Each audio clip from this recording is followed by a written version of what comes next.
Bersatulah Indonesia, jangan pernah terpecah belah. Walau kita berbeda, walau kita tak sama, Radio Republik Indonesia, kita Indonesia sesungguhnya.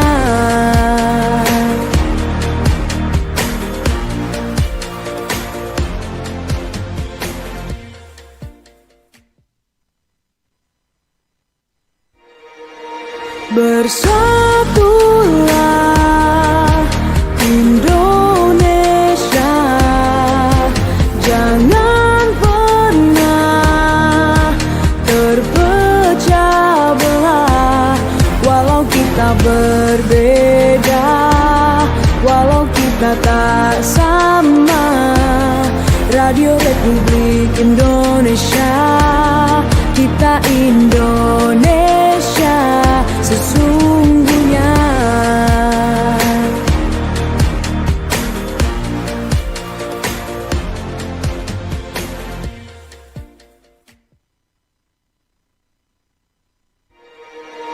Bersatulah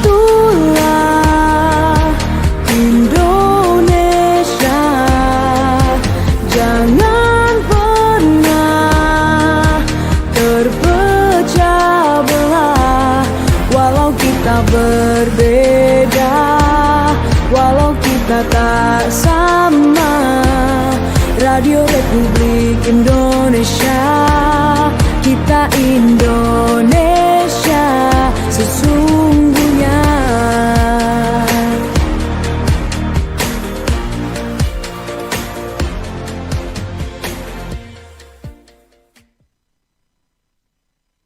Selamat pagi untuk Anda pendengar Radio Republik Indonesia. Senang sekali kami hadir untuk Anda kembali di Sulut Bicara.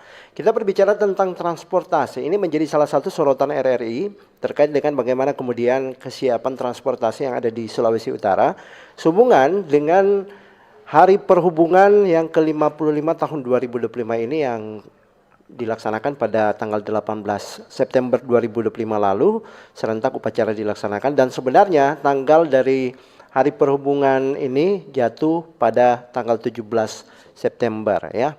Membahasnya terkait dengan ini berbicara tentang transportasi di Sulut Suram, kami sudah menghadirkan narasumber dari BPTD kelas 2 Sulut, Kepala Seksi Sarana dan Angkutan Jalan ada Pak Yanuar Evan Tamrin STMM. Saya langsung menyapa, selamat pagi Pak Yanuar. Selamat pagi Pak. Ya, Terima saya panggilnya Pak Yanuar atau Pak Evan ini? Pak Yanuar Pak. Pak Yanuar. Siap. Oke.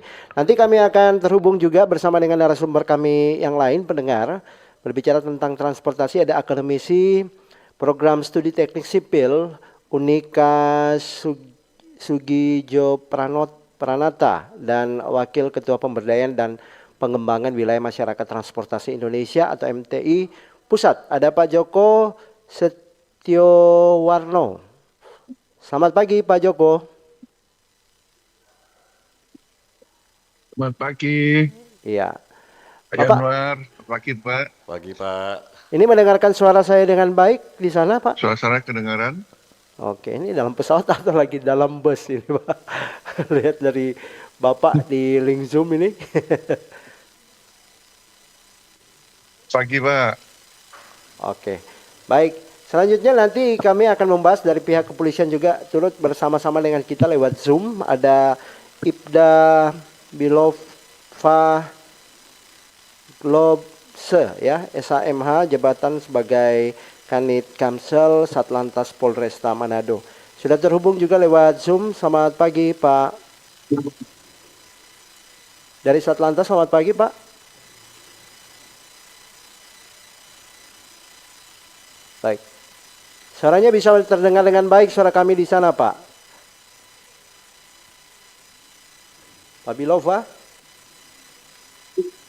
Ya, kami lanjutkan nanti juga ada bersama-sama dengan Gajali Jamaan, Ketua DPC Organda Manado, wilayah. Selamat pagi. Halo. Oh ya, dari Satlantas mendengarkan suara kami ya Pak? Terdengar bagus di sana? Ya, selamat pagi. Ya, salam sehat bagi kita semua. Baik. Ada juga Gajali Jamaan, Ketua DPC Organda Manado, wilayah Ketua Sulut ya. Selamat pagi Pak Gajali. Oh ya, masih belum terhubung. Jadi ada 3 narasumber yang akan bersama-sama dengan Anda. Ini kalau kita berbicara tentang transportasi begitu ya Pak. Jujur, kalau saya melihat pada kondisi terminal sekarang sepi begitu. Melihat juga perkembangan transportasi milik pribadi ini berkembang pesat, tapi ada beberapa di antaranya ini sudah memanfaatkan menjadi transportasi umum, kendaraan pribadi yang sifatnya tidak terdata. Nanti akan dijawab juga dari pihak kepolisian terkait dengan ini. Kita melihat di Sulawesi Utara ini jujur saja kita melihat taksi gelap ini dan juga kendaraan operasional yang sifatnya angkutan umum DB kuning. Ini orang lebih memilih yang hitam daripada kuning sekarang. Sesulam begitu kah Pak transportasi kita yang ada di Sulawesi Utara? Bisa dijawab dulu Pak Januar. Baik, terima kasih. Selamat pagi Pak Hendra, selamat pagi untuk seluruh pendengar RRI di Manado. Terima kasih atas undangannya. Iya. Kami dari BPTD kelas 2 Sulawesi Utara terkait dengan apa yang tadi yang sudah disampaikan oleh Pak Hendra. Ini memang masalah sangat fundamental yang saling terkait Pak. Tentunya dari sisi angkutan resmi, bus yang tidak layak jalan bisa muncul karena tekanan biaya operasional. Tentunya di sisi lain kita menghadapi fenomena angkutan taksi gelap yang tadi Bapak sampaikan yang tentunya pertumbuhannya sangat sulit dikontrol. Nah tentunya kenapa hal ini bisa terjadi karena memang hambatannya untuk masuk sangat rendah. Setiap orang yang memiliki mobil ataupun kendaraan dengan mudah menjual jasanya ataupun mempekerjakan orang lain untuk menjadi sopir. Tentunya fenomena ini tumbuh subur karena bertemu dengan permintaan dari masyarakat yang lebih suka pelayanan transportasinya ataupun dari segi pelayanan praktisnya seperti contohnya door to door Pak. Tentunya padahal ini harus menjadi perhatian kita semua, terutama ada bahaya besar di balik penggunaan angkutan gelap ini. Pertama, tidak ada jaminan ataupun dalam hal asuransi jiwa Pak. Seperti contohnya jasara harja jika terjadi suatu musibah kecelakaan. Yang kedua, tentunya identitas pengemudi dan pemilik kendaraan tidak terverifikasi secara resmi. Dan yang ketiga, jika terjadi hal-hal yang tidak diinginkan seperti tindak kriminal ataupun misalkan ada barang-barang tertinggal yang dimiliki oleh penumpangnya itu sendiri, tidak ada pihak yang penyelenggara yang bisa dimintai pertanggungjawaban. Nah ini adalah risiko yang besar sehingga seringkali tidak disadari oleh penumpangnya itu sendiri. Oke, baik. Ditahan dulu. Saya ke Pak Ibda Bilova. Dari Polres melihat perkembangan kendaraan pribadi jadi angkutan umum ini berkembang pesat begitu Pak. Persoalan terkait dengan taksi gelap juga yang marak ini sudah ada pos-posnya mereka di Kota Manado khususnya begitu. Baik, selamat pagi. Ya, Halo, dilanjutkan selamat Pak. pagi. Ya, silakan dilanjutkan Pak.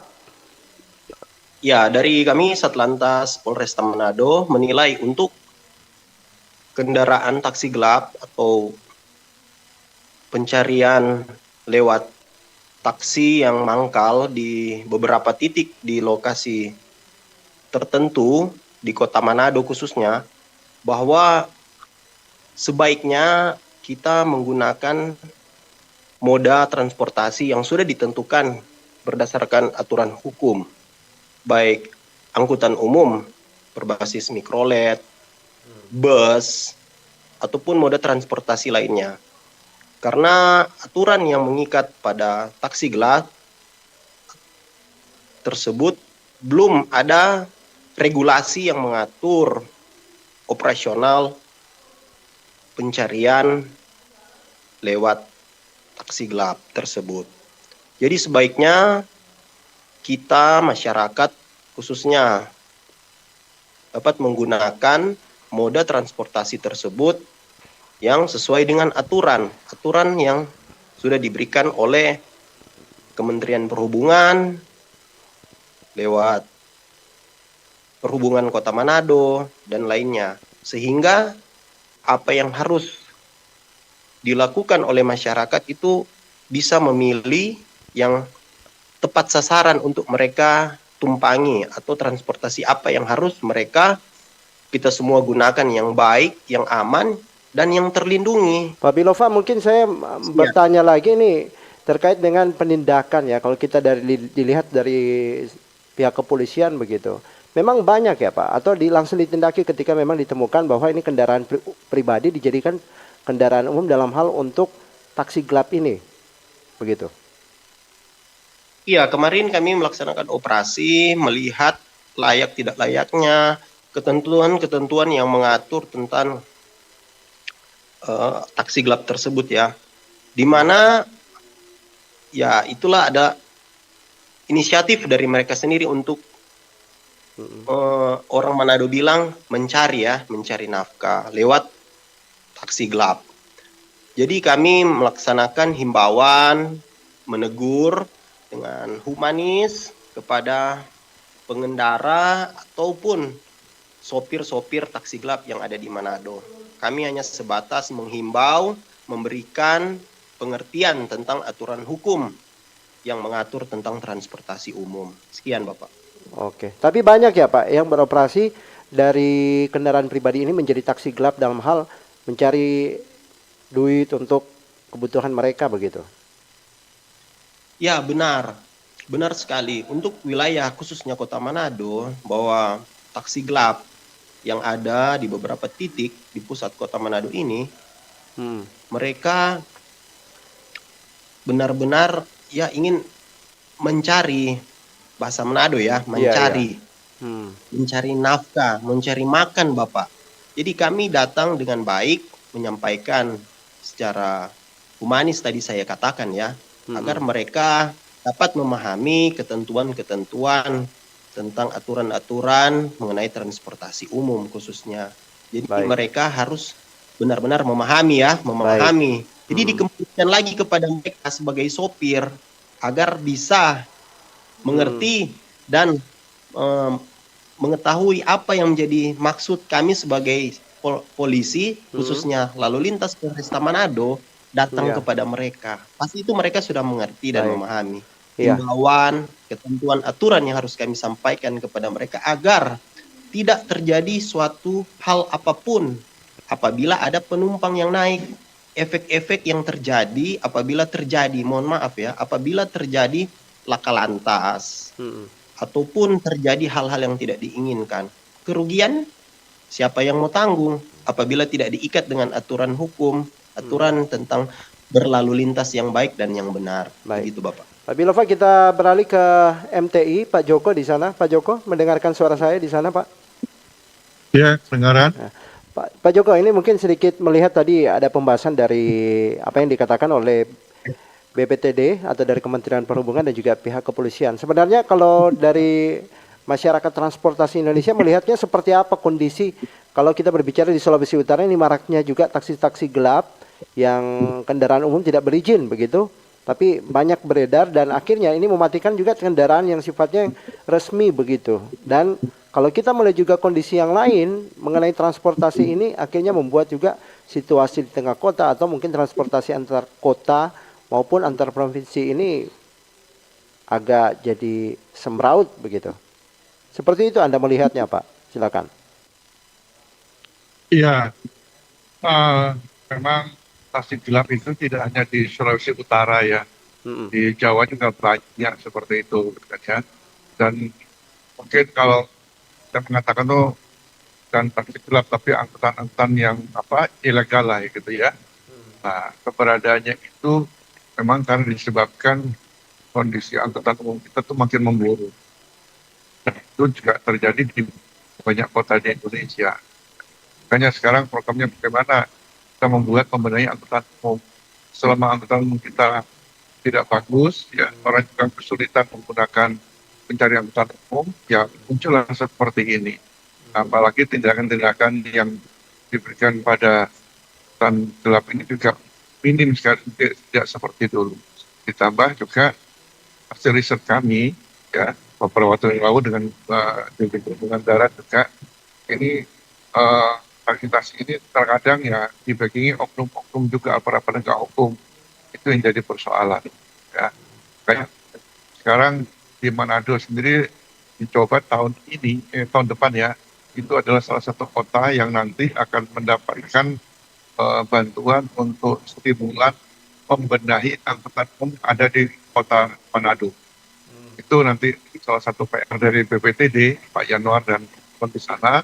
Nah, karena itu juga tahun ini juga sudah dimulai lah dengan kajian dan sebagainya. Nah, mudah-mudahan ini bisa memberikan hal yang baik untuk pembenahan angkutan umum yang ada di Kota Manado dan khususnya nanti bisa menjadi bagian untuk kota lainnya di Sulawesi Utara. Baik, Pak Joko, kalau kita melihat berarti tadi dikatakan taksi gelap ini bukan hanya di Manado atau Sulawesi Utara, ini juga terjadi pada daerah-daerah lainnya begitu. Sudah pernah tadi juga ada dikatakan oleh Pak Polisi dan juga mungkin ditambahkan dari Kementerian Perhubungan, ini terkait dengan regulasi yang tepat begitu. Pernah menjadi usulan atau sudah ada regulasinya tapi penerapannya kurang begitu, Pak? Ya, kita harus akui memang penegakan hukumnya itu lemah. Ya, di sisi lain memang ada kebutuhan. Ya, jadi namanya taksi gelap ini kan dia bisa beroperasi 24 jam. Nah, bagaimana kita bisa menciptakan ketersediaan angkutan umum kita bisa 24 jam? Mungkin nggak itu.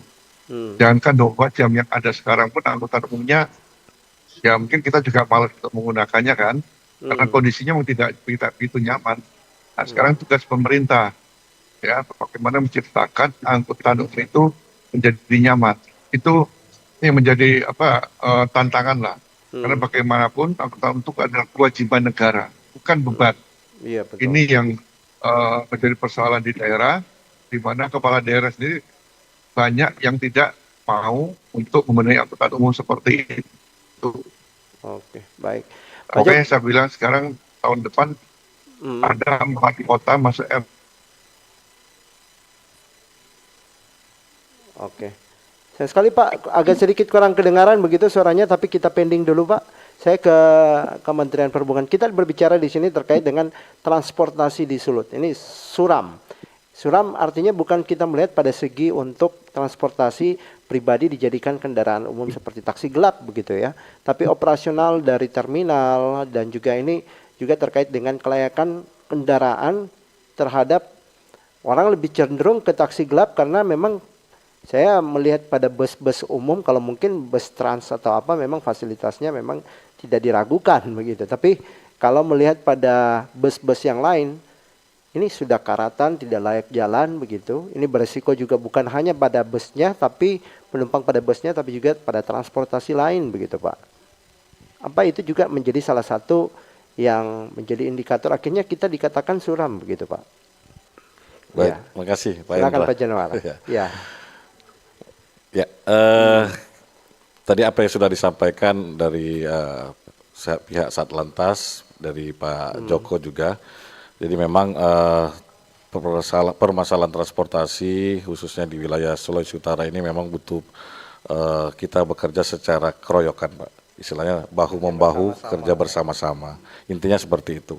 Nah tentunya dalam hal ini tadi sempat disinggung oleh Pak Joko, memang kedepannya ini terkait dengan angkutan umum khususnya transportasi yang berbasis massal ini memang sudah sementara diusulkan Pak dari pihak pemerintah Kota Manado kepada Kementerian Perhubungan dalam hal ini.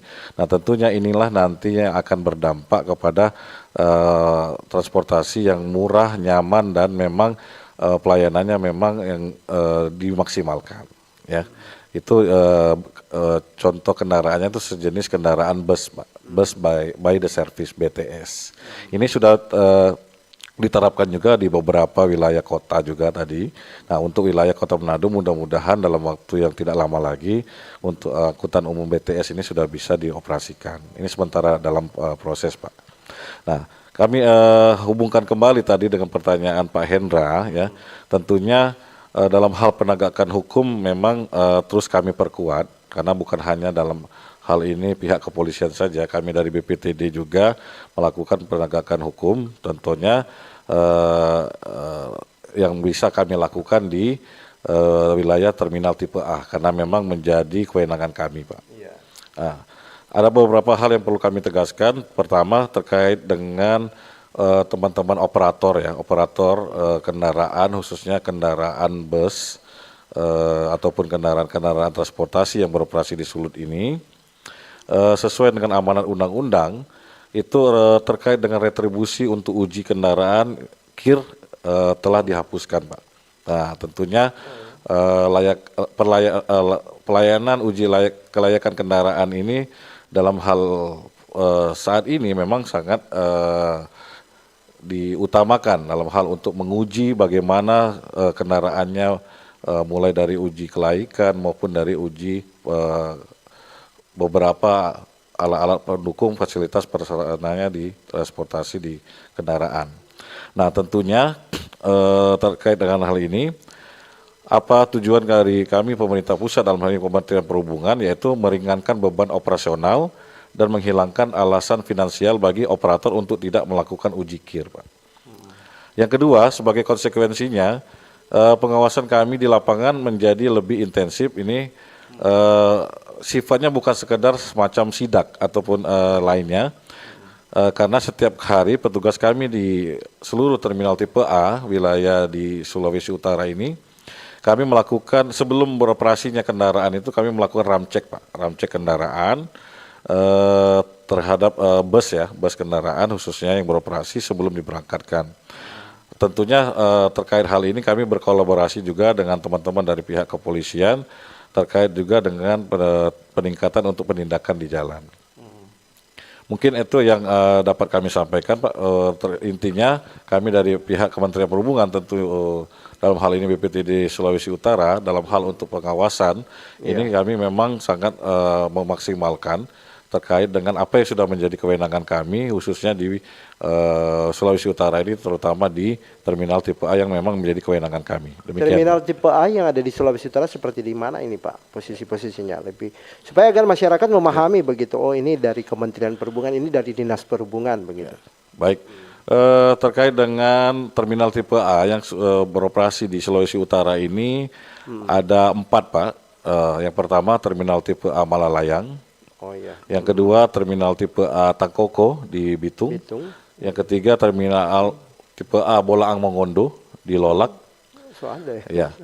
Baru ya, Pak, kalau terminal sudah hampir lebih kurang 3 tahunan, Pak, beroperasi. Oke. Ya.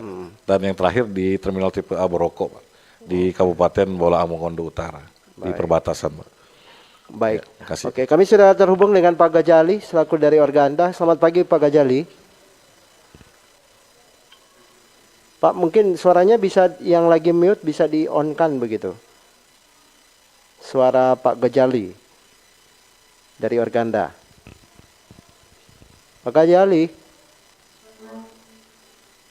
Pak Gajali, mungkin suara yang ada di layar Zoom-nya Bapak bisa diaktifkan begitu, Pak? Soalnya masih mute di tampilan layar kami begitu, Pak Gajali. Suaranya, Pak, bisa di-on-kan. Suara yang bertanda speaker kalau di depan layarnya begitu, Pak.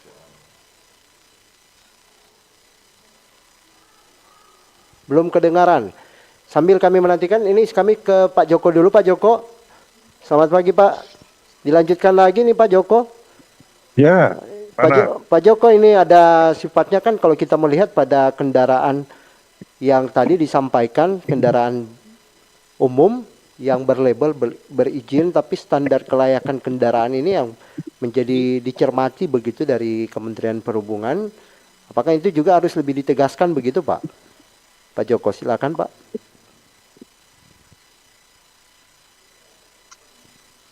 Ya, ini memang banyak di daerah mungkin kendaraan-kendaraannya yang katakan angkutan gelap itu kan tidak berstandar, karena memang satu kebutuhan tadi saya katakan ya, sehingga ini memang harus gencar bagaimana kita tuh harus menerbitkan juga, tapi di sisi lain memang angkutan umum harus ada, ini yang jadi masalah. Jadi masyarakat itu sangat membutuhkan ketersediaan angkutan umum, tapi pemerintah agak terlambat menghadapi perkembangan angkutan umum. Tahun kita dulu banyak yang bagus, tapi selama mengantisipasi sehingga berkembanglah angkutan-angkutan yang katakanlah sekarang orang lebih banyak menggunakan Jack, gitu kan, ojek bukan angkutan umum. Tapi nanti lagi ada perkembangan lagi, sebentar lagi mungkin nanti akan dihiasi dengan namanya bajai online. Nah, bajai online itu sudah berkembang ini di Parang, di Makassar, kemudian di Medan, bahkan beberapa kota-kota lain di Jogja. Nah, ini juga berkembang. Nah, ini problem juga kalau pemerintah tidak mengatasinya. Kalau di Makassar mereka bentrok dengan ojol. Karena tentunya ibu-ibu senang pakai yang bajai ini, tidak kepanasan, ya, tidak kehujanan. Nah, itu pilihan juga. Makanya perlulah di daerah itu membuat namanya master plan transportasi. Kira-kira transportasi apa yang cocok di daerahnya dan bisa digunakan. Selama itu tidak ada, ya masyarakat akhirnya menggunakan angkutan-angkutan gelap yang mana angkutan itu sebenarnya jauh lebih mahal. Dan ongkos transportasi masyarakat Indonesia itu ya tiap bulannya banyak digunakan untuk bertransportasi. Tiap bulan ini yang menjadi tugas pemerintah bagaimana agar ongkos transportasi itu kurang dari 10% pendapatan setiap bulan. Itu standarnya dari World Bank. Oke, baik. Saya ke Pak Gojali selaku dari Organda. Pak Gojali, mendengarkan suara kami? Ya, halo. Oke. Halo. Baik. Baik, suaranya terdengar bagus begitu, Pak. Pak Gojali ini juga dari tahun ke tahun sering chattingan dengan saya terkait dengan apa yang dikatakan untuk transportasi yang harus disikapi begitu. Dari Organda sendiri melihat seperti apa nih, Pak? Apakah mengenyampingkan untuk kendaraan-kendaraan umum yang sifatnya mereka ini juga artinya mencari cuan begitu, Pak? Iya, baik, terima kasih. Saya baru mengikuti ya, tapi saya bisa paham. Di sini judulnya angkutan umum suram ya. Iya. Saya tambahkan amburadul juga. Bisa karena sampai apa? Seperti itu juga ya, Pak ya. Iya, karena apa? Karena kebijakan pemerintah, baik provinsi maupun dari kementerian, itu tidak berpihak kepada angkutan umum. Contohnya, coba ya, undang-undang telah mengatakan, angkutan umum itu tanggung jawab, kalau di provinsi ya, pemerintah provinsi. Tapi coba lihat sekarang, ini dibiarkan. Ini dibiarkan. Di kota Manado, angkutan umum dibiarkan gitu. Pengawasannya tidak jalan gitu. Baik dua institusi ini, baik kepolisian maupun perhubungan, tidak jalan, tidak diuji kelayakan lagi. Sampai sekarang ini, mulai dari tahun berapa itu? Untuk kota Manado ya, coba lihat. Dari tahun 2018 sampai 2015, angkot ini tidak ada pengawasan sama sekali. Itu prihatin sekali, saya prihatin. Ini dilihat tidak ada pengawasan dari mana, Pak? Bisa dari instansi teknisnya. Maksudnya biasanya tidak dilakukan kegiatan pengawasan itu seperti apa? Apakah setiap hari Senin diperiksa atau Selasa atau hari-hari khusus begitu? Oh bukan, kalau dulu itu kan masih dibayar izin trayeknya. Karena mungkin sudah tidak ada PAD-nya diambil dari angkutan kota ini, dibiarkan begitu saja, tidak diuji kelayakan, plat nomornya sudah lewat, dibiarkan saja.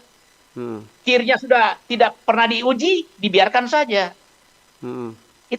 Itu padahal undang-undang mengatakan itu tanggung jawab pemerintah. Kalau dulu kan sering tiap awal bulan itu ada sweeping, ada operasi gitu. Diperiksa izinnya, diperiksa uji kelayakannya. Tapi sekarang sudah 5 tahun tidak diperiksa-periksa. Itu yang terjadi kita lihat di Kota Manado. Itu hanya sifatnya pada kendaraannya saja begitu atau sampai pada surat-surat kendaraan maupun yang lainnya begitu, Pak? Semuanya. Oh, semuanya? Iya semuanya. Coba Anda berkendaraan, melihat Anda dapat angkutan umum Kota Manado, plat nomornya masih 2021, 2022 masih banyak berkeliaran di jalan-jalan. Itu kan ini mana penegakan hukumnya itu. Baik. Ini yang kita lihat di Kota Manado gitu. Baik, ditampung dulu itu sebenarnya kewenangan dari Dinas Perhubungan Kota Manado, tapi nanti akan dijawab juga oleh BPTD. Kami akan break dulu sejenak. Pak Joko, ada juga Pak Bilova, Pak dari Organda dan juga Pak Yanuar dari BPTD. Kita akan break dulu sejenak. Untuk Anda pendengar yang mau bergabung juga silakan memberikan tanggapan Anda, aspirasi Anda silakan di line telepon yang kami siapkan. Ada di layar monitor kalau untuk Anda mengikuti di YouTube kami, ataupun Anda yang mendengarkan di radio lewat 91 Pro 1 94,5 FM atau di 88,2 FM untuk wilayah Minahasa sampai di Kota Mobagu, Boroko, Bolaang, Mongondo Utara, begitu ya. Tetap bersama kami akan kembali dan kami akan menjawab setiap komentar dari Anda.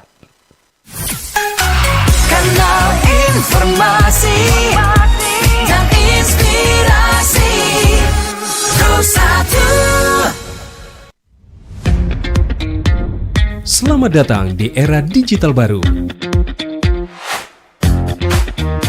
RRI News kini hadir di genggaman Anda dengan aplikasi mobile terbaru. Temukan berita online terkini, cepat, dan terpercaya langsung dari perangkat Anda dengan fitur pembaruan berita real time dari aplikasi mobile RRI News. Anda tak akan pernah ketinggalan informasi.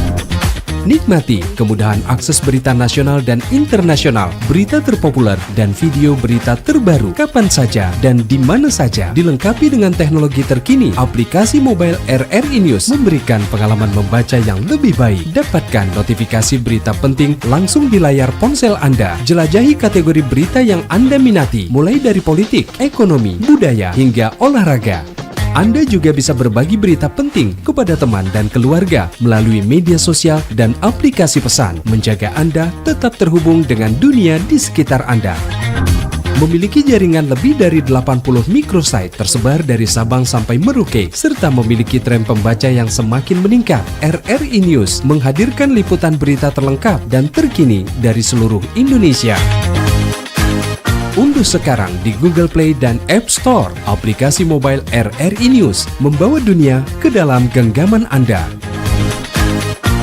Aplikasi mobile RRI News, berita terkini dan terpercaya dalam genggaman Anda.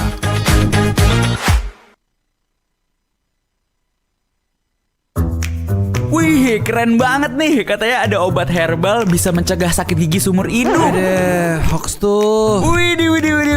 Ini juga keren nih. Ada sumber energi baru PLTH, pembangkit listrik tenaga hampa. Iya, itu juga hoax kali. Lu bacanya apaan sih? Aduh, pantesan portal abal-abal lu baca. Kalau mau baca berita yang lengkap tapi udah verified, mulai dari berita nasional, internasional, olahraga, gaya hidup sampai hiburan, lu cukup klik rri.co.id. Di situ lu juga bisa streaming RRI digital. Aduh, makanya cek dulu biar gak kegocek di rri.co.id.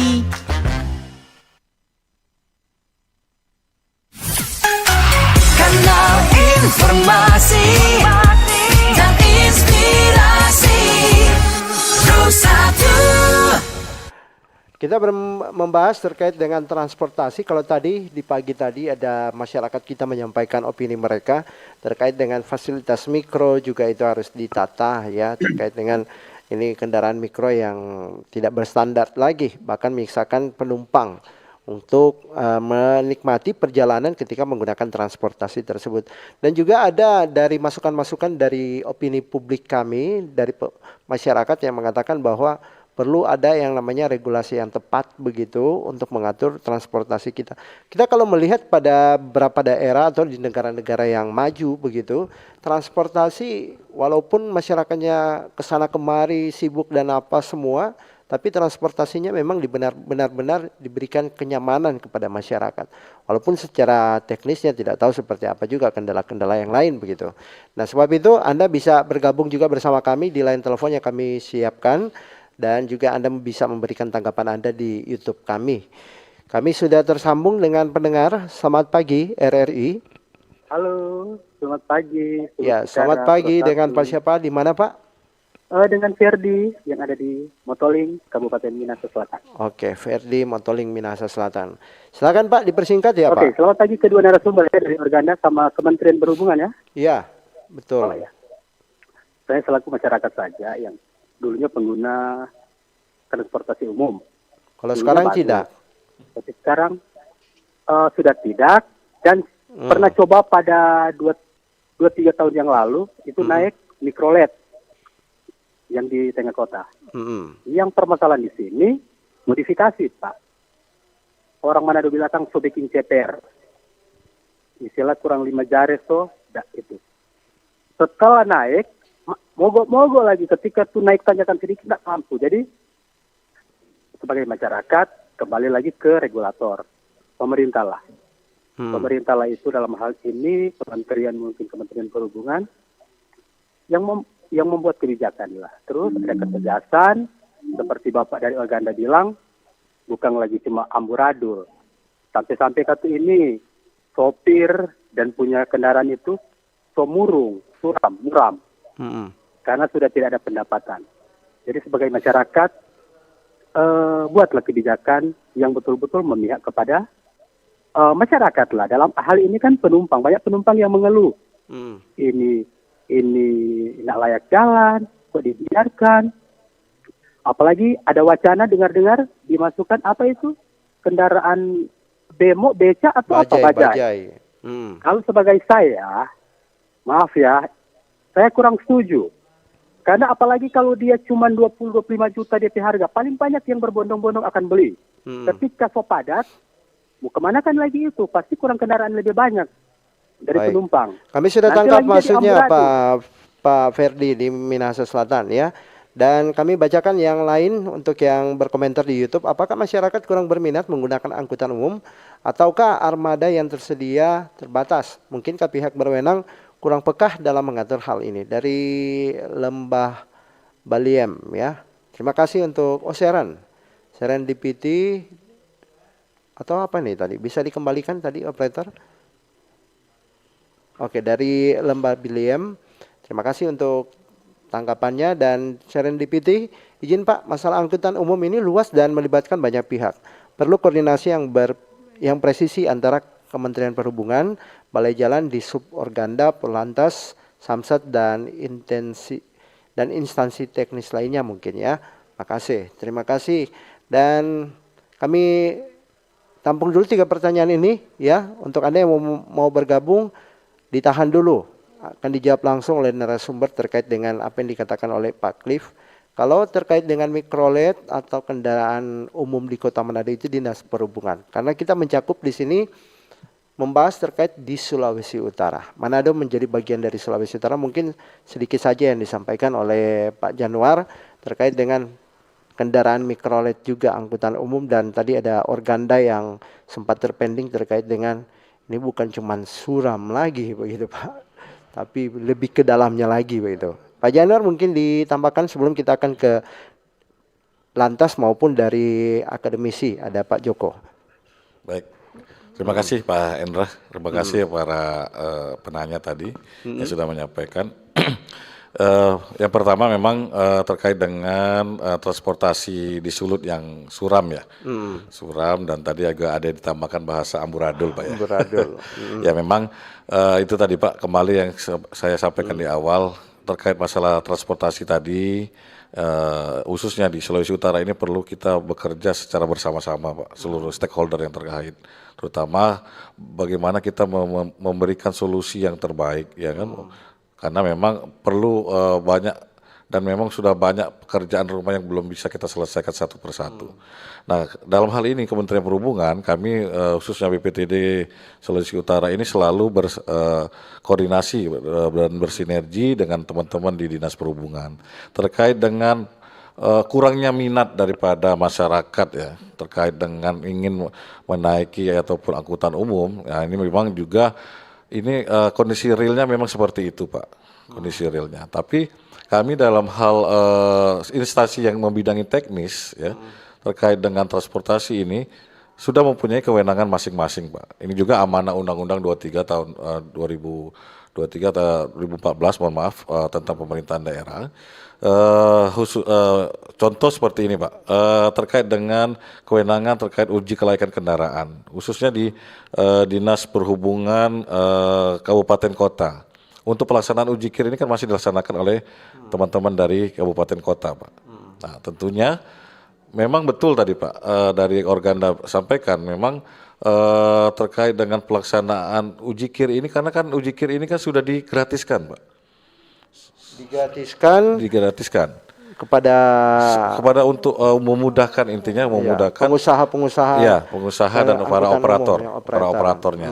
Nah, sehingga dengan harapan bila mana ini sudah digratiskan, maka akan memberikan kemudahan-kemudahan bagi yang mempunyai kendaraannya itu sendiri. Dampaknya PAD ini terkait dengan ke situ begitu, Pak? Ya, terkait dengan pendapatan yang selama ini diambil dari retribusi pengujian kendaraan ini memang sudah lama, mungkin sudah jalan 2 tahun ini Pak, sudah hilang Pak. Nah inilah, tapi terkait masalah transportasi, mohon maaf kami tidak menyinggung terkait masalah PAD Pak ya. Nah, karena itu menjadi kewenangan masing-masing dari kabupaten kota. Ya, khususnya teman-teman dari Dinas Perhubungan. Nah, tetapi kami selalu memberikan semangat Pak, semangat buat teman-teman di SUB ini, karena ini menjadi kewenangan dari mereka terkait dengan pelaksanaan uji KIR. Di Sulut ini, contohnya di Balai Pengujian Kendaraan di Kota Manado ini juga kan memang selama ini sudah melaksanakan kegiatan untuk uji kendaraan ataupun KIR-nya Pak. Tetapi ada beberapa mungkin peralatan-peralatan yang sebagai fasilitas penunjang daripada untuk menguji kendaraan itu sendiri, ini butuh perbaikan-perbaikan. Ini tetapi pada kesempatan yang lalu ini sempat kami rapatkan juga dengan teman-teman Dinas Perhubungan agar supaya peralatan yang fungsinya nantinya untuk sebagai fasilitas untuk melakukan kegiatan uji KIR ini agar segera diperbaiki. Nah ini juga di tahun 2026 nanti Pak, semua itu akan dilakukan sistem full cycle Pak. Nah ini semua ini harus mulai dari tenaga SDM-nya, terus peralatannya sampai dengan aplikasinya ini harus benar-benar sudah lengkap dan memang sudah bisa digunakan untuk nantinya full cycle itu Pak. Baik. Mungkin demikian. Saya ke Pak dari Satlantas ya, Polres Manado. Tadi dari Organda mengatakan ini amburadul. Transportasi di Sulawesi Utara ini terkait bukan cuman kalau di Manado ya, khususnya di Manado bukan hanya suram tapi ini amburadul. Memang kenyataannya juga seperti itu, kalau saya pribadi melihatnya seperti itu. Penindakan hukum seperti apa nih Pak? Apakah ketika mikro yang tidak berstandar begitu langsung ditindaki oleh pihak kepolisian atau tegur lagi yang sifatnya hanya begitu-begitu ulang yang terjadi? Silakan Pak. Baik Bapak, terima kasih untuk masukan, saran serta penilaian terhadap sarana lalu lintas di Kota Manado saat ini terhadap khususnya penegakan hukum dari kami Satlantas Polresta Manado. Iya. Jadi begini Bapak, saya sebelumnya jabatan saya adalah Kasubnit Gakum Penindakan Hukum Satlantas Polresta Manado. 3 bulan saya berada di Jalan Raya Kota Manado khususnya ya Bapak, terhadap angkutan umum, angkutan pribadi, truk dan lain-lainnya. Saya mendapati benar bahwa ada sarana transportasi yang sudah lewat masa STNK-nya. Ataupun KIR yang Bapak bahas tadi sudah istilahnya belum diurus ya, ataupun belum diperpanjang. Jadi aturan-aturan hukum Satlantas Polresta Manado dalam hal ini angkutan jalan, Undang-Undang Nomor 22 tahun 2009 bahwa semua sudah diatur mengikuti aturan hukum yang ada, sehingga bisa saja kelalaian terjadi pada pemilik kendaraan atau pemegang SIM atau pemegang KIR. Akibatnya mereka lalai mengurus, mungkin belum ada uang ataupun jarak dan waktu yang mereka miliki, sehingga terjadinya penundaan dalam pengurusan ataupun perpanjangan terhadap surat izin mengemudi ataupun KIR yang saya sampaikan tadi. Jadi dikembalikan lagi kepada pemilik kendaraan. Kami pun Satlantas sudah berupaya dan kami benar-benar melaksanakan tindakan hukum yang terjadi ataupun yang ada pelanggarannya di Kota Manado. Jadi kami melaksanakan tugas kami sebagai polisi lalu lintas jalan raya, khususnya Kota Manado. Ada operasi-operasi yang kami laksanakan seperti operasi ketupat, operasi pekat, operasi zebra. Jadi berbagai jenis yang sudah kami laksanakan dari kemarin di awal tahun, pertengahan tahun yang barusan saat ini. Apakah itu juga Jadi yang semua dikatakan kami tadi laksanakan oleh untuk keamanan Kota Manado. pendengar begitu tadi yang sifatnya presisi begitu sering dilakukan begitu Pak? Dan menjaring Iya angkutan-angkutan benar, umum. kami melaksanakan. Kami melaksanakan tugas kami. Kadangkala Iya. kami hunting, berpatroli lalu lintas jalan raya Kota Manado. Kami berpatroli jalan. Dan saya pun sebagai pimpinan yang mengkomandoi atau bergerak di jalan melihat, dan benar kami melaksanakan penindakan. Penindakan seperti surat teguran tertulis kepada pelanggar dan surat tilang yang kemarin kami lakukan. Itu untuk Seperti angkutan umum ya Pak ya?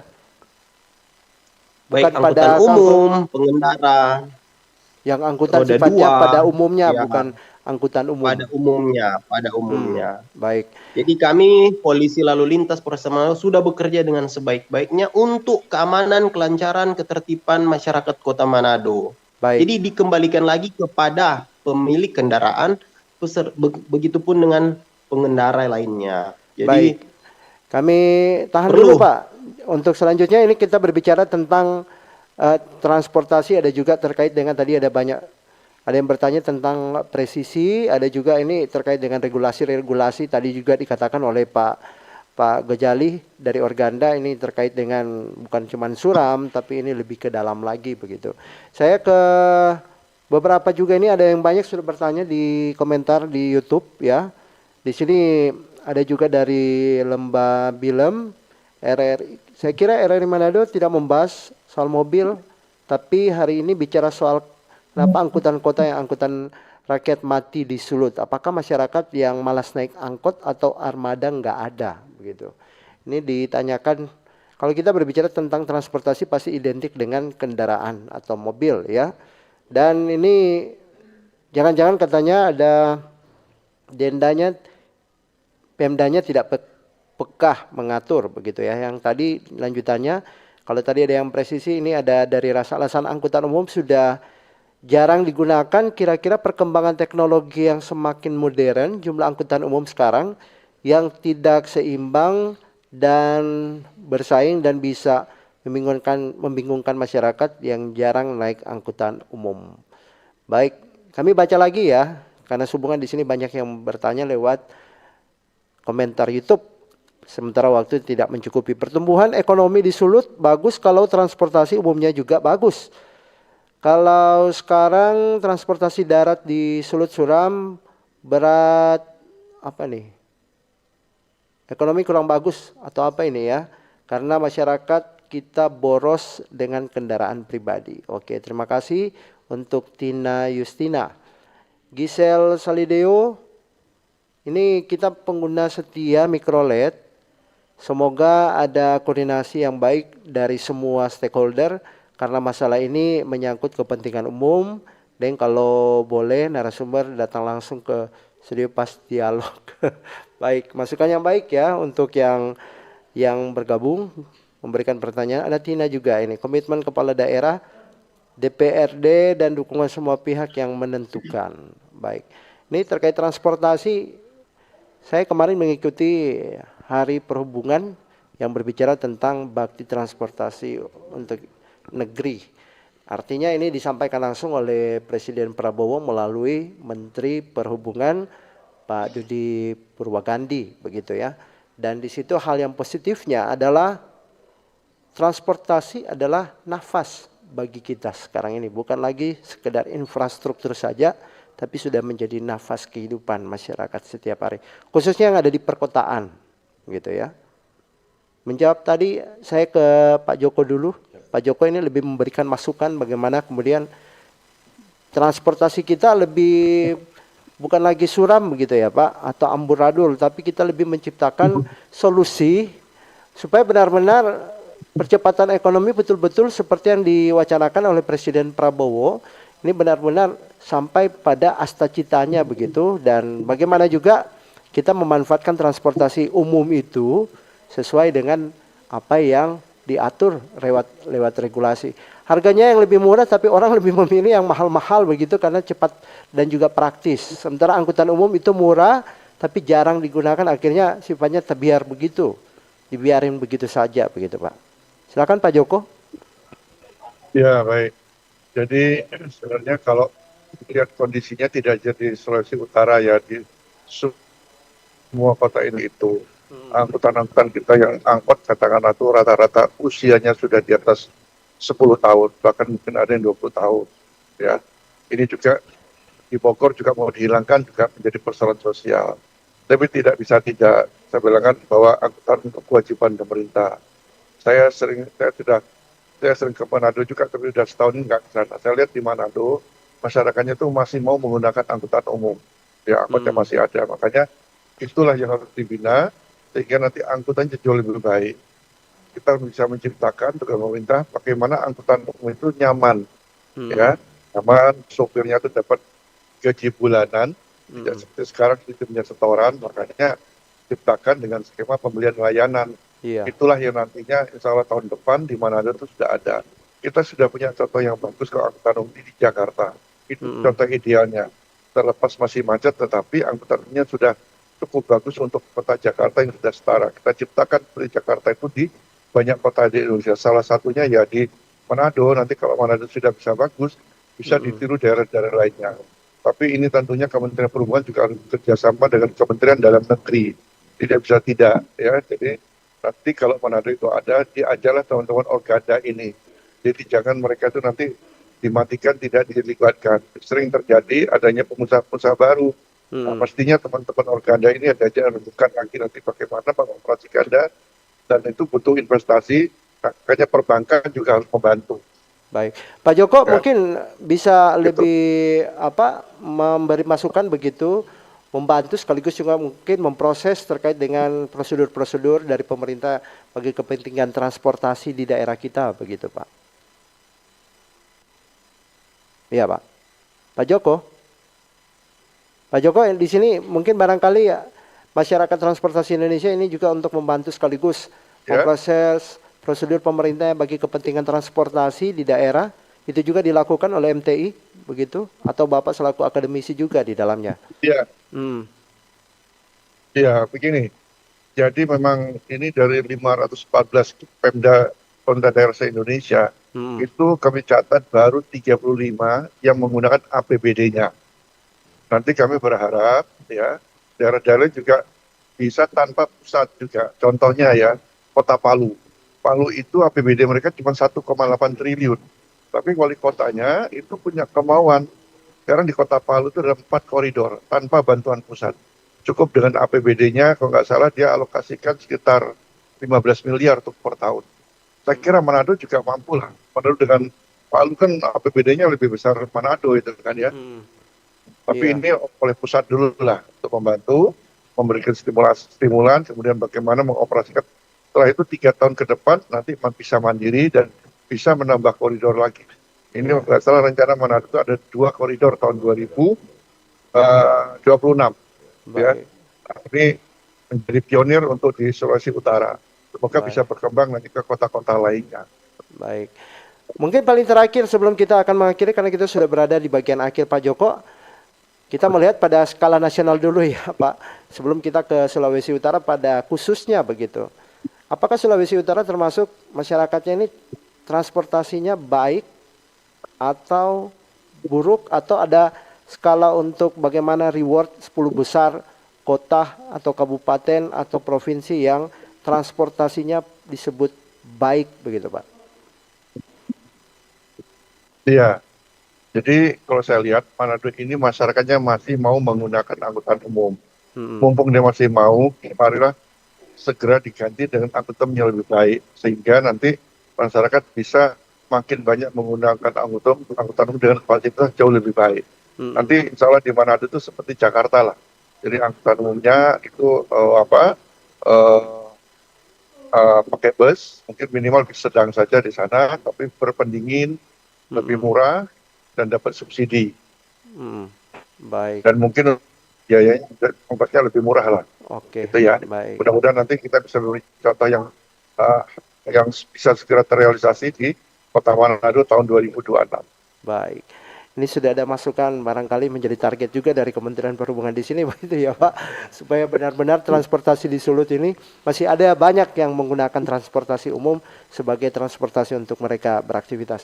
Pak Gajali, undang-undang apa lagi yang akan disampaikan Organda terkait dengan ini sudah ada bagaimana regulasi yang tepatnya dan kenapa sampai KIR itu sudah ditutup dan bukan ditutup ya, tapi digratiskan oleh Kementerian Perhubungan dan akhirnya itu juga bersinergi dengan yang adanya di kabupaten kota termasuk di Kota Manado begitu. Itu yang menjadi titik terangnya. Mungkin ada yang disampaikan lagi sebelum kita akan mengakhiri Pak Gajali. Dipersingkat begitu Pak. Saya mau mengusulkan ya untuk instansi teknis ya di dalam hal ini Dinas Perhubungan. Baik apakah dia kementerian, provinsi dan kabupaten kota. Saya usulkan lah gitu. Kan di sini persaingannya angkutan umum kalah bersaing dengan angkutan online ya. Karena apa? Di hanya Sulawesi Utara yang tidak ada pergubnya, peraturan gubernurnya. Kalau di daerah lain itu ada. Itu kan ada keputusan Menteri 118 gitu. Hanya di Sulut yang kita lihat tidak ada pergubnya. Jadi semau-maunya orang menjadi angkutan online. Apakah dia pejabat, apakah dia PNS, dia dokter, dia pulang kerja dia bisa angkutan online gitu. Jadi tidak ada pergubnya. Semaunya orang bisa mendownload aplikasi itu. Apakah dia driver dan lain-lain. Nah, tolong Mbak. Ini pergubnya ini harus itu. Kalau enggak, coba lihat Kota Manado. Termasuk kota termacet lah. Dan transportasi menurut saya ini paling buruk. Paling buruk. Karena apa? Pemerintah kota ini tidak mengindahkan aturan. Undang-Undang 22 tahun 2009 tentang lalu lintas dan angkutan jalan itu. Jalan-jalan protokol itu bukan untuk parkir, Pak. Coba itu ikut dulu aturan itu. Ini jangankan jalan protokol, tempat dilarang parkir diparkir. Coba lihat di daerah Komok Luar itu atau di jalan Sudirman itu. Kira-kira itu. Baik, masukan yang baik ya dari Pak Gajali selaku dari Organda. Barangkali dari pihak kepolisian juga akan disikapi langsung untuk penegakan hukum di sana seperti itu Pak, akan langsung ditindaki. Ini ada pengeluaran langsung dikatakan oleh Organda begitu Pak. Saya ke Pak Bilova sebelum kita akan mengakhiri. Dipersingkat Pak. Baik dan benar apa yang dikatakan Bapak dari Organda ya. Terima kasih banyak masukannya, sarannya. Dan kami Satlantas Polresta Manado saat ini, khususnya saya dari unit Kamsel Satlantas Polresta Manado melaksanakan himbauan turun langsung ke lokasi titik-titik di mana adanya pangkalan taksi online ataupun parkir liar ya, ataupun angkutan umum, transportasi mikrolet yang parkir sembarangan di pusat kota khususnya Zero Point, wilayah sekitar Presiden Pasar 45. Saya sebagai Kanit Kamsel turun langsung melihat, menghimbau serta kami saat ini dalam program untuk pencanangan pemasangan baliho dilarang parkir ataupun dilarang parkir sembarangan, dilarang menurunkan barang di sembarang tempat khususnya di badan jalan sesuai dengan aturan hukum Undang-Undang Nomor 22 Tahun 2009 Angkutan Jalan, di mana semua diatur di situ larangan-larangan dan tindakan hukum apa yang akan Artinya kepolisian akan terus melakukan penegakan hukum begitu ya Pak ya? Iya benar, kami melaksanakan turun lokasi ya, tinjau lokasi untuk melaksanakan penegakan hukum, menghimbau, menyampaikan secara humanis kepada pengendara, sopir dan sebagainya. Dan ini sudah disampaikan lewat siaran RRI kali ini juga begitu ya Pak? Baik. Ya, terima kasih kami Pak. juga minta maaf, kami menghimbau agar semua mentaati, mengikuti aturan-aturan yang ada di jalan raya, khususnya Kota Manado. Kita jaga bersama Kamsel Titer Lantas yang ada di Kota Manado bagi seluruh pengendara yang ada. Terima kasih. Baik, terima kasih banyak Pak Bilova, ada Pak Gajali dari Organda, dari Satlantas Polresta Manado. Terima kasih juga dari BPTD, Kementerian Perhubungan ya, ada Pak Yanwar yang sudah hadir di studio. Pak Joko juga dari MTI, terima kasih banyak lewat Zoom sudah mengikuti dan ikut berbicara terkait dengan kita lebih meluruskan bagaimana transportasi masyarakat di Sulut ini suram, bahkan tadi ditambahkan amburadul supaya benar-benar dapat titik terangnya. Dan untuk Anda yang sudah bertanya tadi belum sempat dijawab sepenuhnya, nanti Anda bisa berkomunikasi langsung ke instansi teknis yang hadir pada saat ini, ataupun nanti dari narasumber akan menjawab lewat siaran yang kami tinggalkan di YouTube kami ya, siaran streaming kami. Dan akhirnya saya Hendra Asam berucap terima kasih atas kebersamaan Anda. Sampai jumpa di lain waktu dan lain kesempatan. Dan ingat, RRI terus mengudara untuk Indonesia. Bersatulah